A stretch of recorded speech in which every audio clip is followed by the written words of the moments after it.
Not every day a teenager defeats the greatest chess player in the world. But Magnus Carlsen doesn't have to imagine something like this anymore, because it has already happened to him.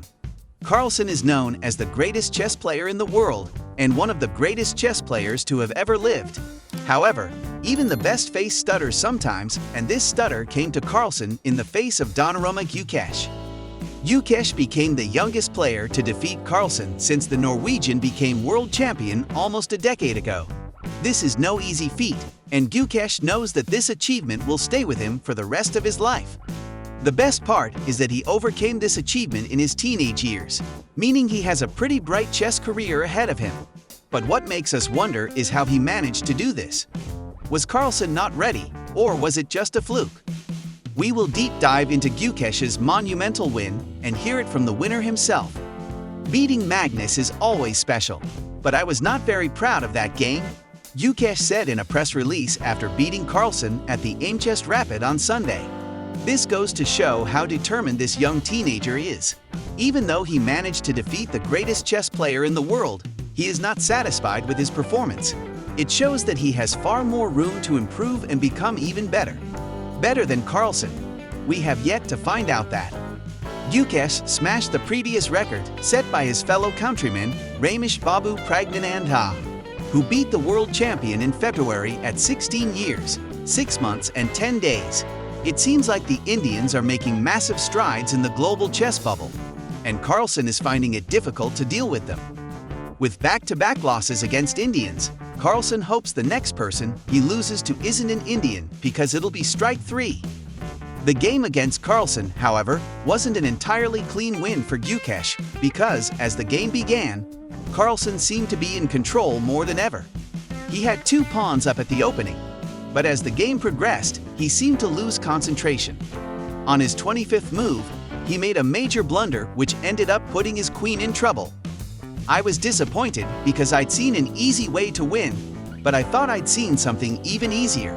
But I hadn't seen his threat of trapping the queen in the middle of the board, Carlsen said, according to chess24.com. But being incredibly aware of what's going on a chessboard, Carlsen realized that his most important pieces, the king and queen, were trapped in a single move. He spent 7 minutes thinking of his next, and he was pretty frustrated with himself because the solution wasn't easy to come up with. His frustration was characterized by spinning on his chair and shaking his head several times. Gyökeres was in his opponent's head, and he couldn't have wanted more. It was inevitable that Carlsen would be making a mistake soon anytime now. If it takes Magnus Carlsen 7 minutes to develop a single chess move, then you know you're a good chess player. We hope Gyökeres also realizes this fact. Even though he might not have played his best chess game, Carlsen continued to play, and as expected, his frustration gave a single result: resignation. He could not fix the damage he had caused by his 25th move, and eventually resigned from the game to avoid being frustrated anymore.